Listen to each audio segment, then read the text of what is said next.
DJI recently published some tips on how to properly maintain your DJI M300. And like the publication says, this is a top-of-the-line industrial machine. So spending just a few minutes checking your aircraft could save you and your company or your department some serious headaches. TLC now will save you later on. And if you have troubles, feel free to give us a call. We'll be happy to get you through it. You are never alone in the drone world, even if you didn't get the equipment from us.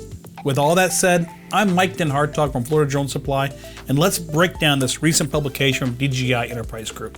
We're going to go over the following in this video: motors and rotors, motor and aircraft arm connection, propeller and propeller adapters, frame arms, landing gear, battery compartment, heat dissipation vents, rubber port covers, gimbal dampening plate and gimbal connection, and the lenses.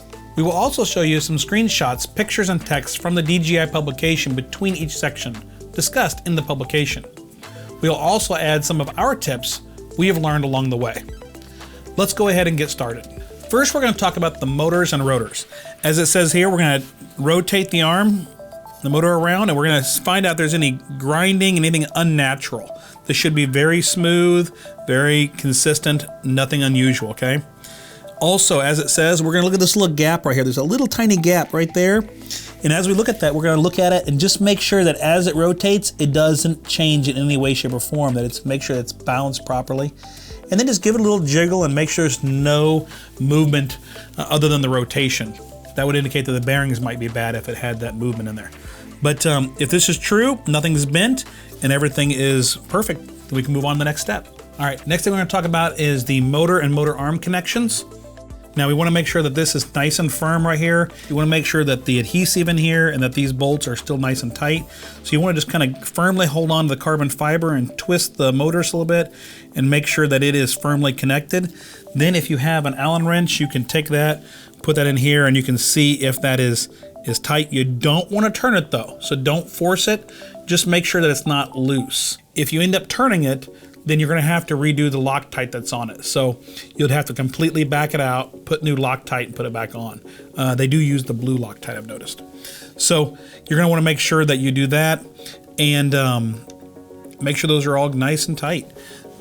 Some departments will put a drop of paint on them. That way they can tell if it is rotating. I know that sometimes they do just vibrate loose, and if they have that drop of paint on there, you can tell that it's rotated. Okay, let's go on to the next one. Next, we're going to talk about propeller and propeller adapters. This one is true and dear to my heart. I have had more aircraft have problems in flight due to propellers than anything else, far and none. So these are carbon fiber propellers that stay on all the time, so they're a little more susceptible to some of the aircraft. So you want to just take those and feel the tips, feel the edges, make sure that they are nice and sturdy and no nicks or dings in it. Being that it's a carbon fiber prop, even the smallest of nicks could cause a problem.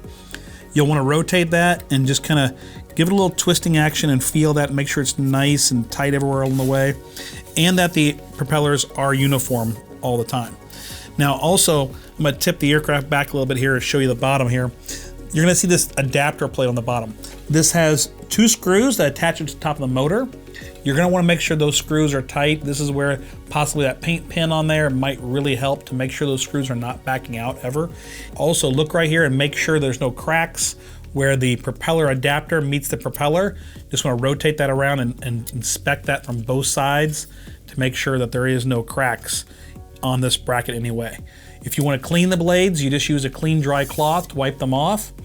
And DJI does recommend replacing them after 300 hours of use or 1 year, whichever comes first. Next, we're going to talk about the arms and where they connect to the aircraft itself. So right here, this little clamp right here that we have on here, these can become cracked or damaged, and we want to make sure that this is in good shape, because if you over tighten it, it can crack over time or become loose. I'm going to go ahead and to unscrew this and make sure there's no cracks or anything here, and make sure this is nice and there's no fatigue cracks on there. I'll put that back on here to where it is up to the red line is covered. Then I'm going to take a hold of the arm and make sure that it doesn't move very much. And you can see it moving just a little bit, but it should be firm and it shouldn't be too wobbly in any way, shape, or form. And then you want to take your Allen key again and just put a little tension on each one of these screws to make sure that each one. And this one's too small for this. You can see me spinning it, but you just want to check each one of those. And there are a total of 28 bolts throughout the aircraft. You want to make sure that all those aircraft bolts are nice and tight. You can see the ones here on top. This is the right size for those. And I'm just putting just a teensy minute of tension on there just to see that they're nice and tight and that they're not loose in any way. All right, and again, like I said before, if you do end up turning any of these, you want to go ahead and take it all the way out, put Loctite on it, and put it back in. That way, the Loctite is fresh. All right, we're also going to go ahead and check the landing gear next, and it'll be the same thing here. Check these bolts here as well. Next, we're going to talk about the landing gear. Now, you can grab one of these little saddles to cover up the strobe on top, or you can just use a towel, whatever's best, but you don't want to put pressure on that bulb on top. I'm going to go ahead and turn the aircraft over. It's a little clumsy to do so. But as we're checking those bolts, we will have checked all the bolts here in the body already. We want to make sure that these right here are nice and tight. And then we wanted to go ahead and disconnect the landing gear from it and make sure that all the connections are really good here too. That this little plug here is in nice and firm, that there's no cracks or anything on here that's gonna, obviously be a problem. And when you store these, if you're using the original case in particular, you want to make sure that you store this with this all the way down and maybe even turn a couple turns. That way it's all the way at the end. This will prevent it from sliding up. If it slides up in this area, in the original factory case, it can rub against the props and cause prop damage. So you want to make sure that that is on this end all the way at the very end. All right, let's move on to the next thing. All right, next we're going to talk about the battery compartment and make sure that it is all set. So I'm going to pick up the aircraft and just flip that over gently. I always hate turning this one over. All right. Now the first thing it talks about is making sure that the batteries don't shake at all when they're inside there. So just go ahead and give them a good feel. Just kind of wiggle them around a little bit. Make sure that they are in there sturdy. Then it talks about making sure the eject mechanism is working. So go ahead and unlock that. Check and make sure that it is secure and there's no cracks in it and that it is very secure. And then make sure that you can eject those batteries out. No problem whatsoever, okay? So then after you got those batteries ejected from the aircraft, that these connections are corrosion free and that there's no dust or dirt in there. This is where a little blow tool or a can of spray air might be great to make sure there's no dust or dirt in there. And just a little contact cleaner would be good for that. Next, we're gonna talk about the heat dissipation vents. So we'll go ahead and remove this little cap here. And then using the little blower that came with the battery station, we're gonna go ahead and just blow out all the dirt that might be in here and the fans. Make sure those are all nice and clean and make sure everything is nice all the way through. There's no dust or debris in there. Now you can also take an alcohol wipe. You can wipe this all off, top and bottom. And then you'll wanna turn the aircraft on and then listen to the fans to make sure that they sound good and that there's no vibrations or any kind of loud noises that are unusual coming from those. Next, we're going to talk about the dust port covers. You want to make sure that all the dust port covers are in place and that there's no dirt underneath them. So you can go ahead and open these up. Again, take that little blower and just blow out those USB-C ports in there. Make sure that all that's nice and clean. Same on this side here. Make sure again that these are all intact and that they're all in place, and as well as the ones on the bottom as well for the gimbals. And we'll talk about that when we talk about gimbal care, but you want to make sure those dust covers are in place and that they are clean from any debris and they make a nice seal. All right, next we're going to put the cradle back on top here, which you can also, like I say, use a towel and very carefully rotate the aircraft over its axis here, setting it down on top of its top here. All right, I'm gonna go ahead and remove here and take this one off. As you can see here, as an example, we put this spotlight on here. I'll take that over there, set that nicely on the side.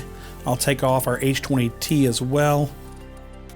Now I have our plates here exposed, and you can see here the contacts inside, making sure, I'm not gonna touch it with this, but making sure that these are all clean inside here. Make sure there's no dirt or debris in there. Again, you can use your blow tool and make sure that's all nice and clean and clear. Then you're also gonna make sure that underneath here that your gimbal seals are nice and tight and that there's no problems there. You wanna make sure that these screws are nice and tight. And we have the dual gimbal on, but you may only have the single. That's pretty common. And just make sure that all those mounting screws are nice and tight. You're also gonna wanna make sure that your dampeners are nice. Just give them a little squeeze here.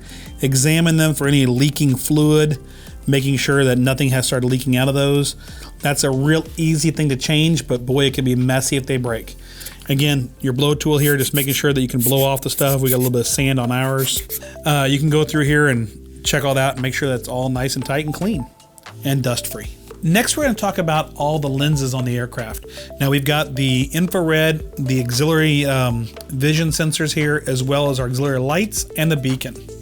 So I'm gonna go ahead and just take a little microfiber towel. I'm just gonna wipe those off, make sure they're nice and clean. And as I do, I'm gonna put a little pressure on them, make sure that they're firm and that they don't move or shake in any way. Especially these vision sensors, if they move at all, that could definitely cause you a problem. And then the same with the lights here, the auxiliary lights. And then just polish off the beacon, make sure it's not cracked, make sure the housing is secure. Then I'm gonna rotate the aircraft around and do that for all of these sensors. I'm wiping the ones here in the back now, you can't see there. But then I'm gonna take this and I'm gonna flip it over again. Make sure these don't hit me in the face. And then I'm gonna check these ones in the back because they're right here in front of me. And then you're gonna wanna make sure you check all the ones around here, like this on the front, make sure they're nice and clean. Take this off and then check the ones on the sides. And they're on all sides of the aircraft. So as you're checking those, make sure you look at them, make sure you feel them, make sure you feel there's any movement at all. And then most importantly, I would say, is making sure that you have a nice clean spot here and that you clean that FPV camera on the front there. Thank you for giving us the opportunity to share with you this publication from DJI Enterprise Group. And as always, we are here for you each and every day. We hope that you found these 10 maintenance tips helpful, and by following these steps, you can keep your M300 RTK flying at peak performance. As DJI says, the M300 is a rugged industrial tool that is bound to earn its healthy share of wear and tear. DJI does recommend regular professional maintenance every 3 to 6 months, where experts calibrate and inspect every detail of your drone and replace any vulnerable parts to restore the drone to its optimal condition. We recommend doing this maintenance at the 6-month mark and again at the 11th month mark at the very least, so you can best utilize your DJI Shield coverage and renew that for another year with DJI. From Florida Drone Supply, I'm Mike Den Hartog. God bless and fly safe.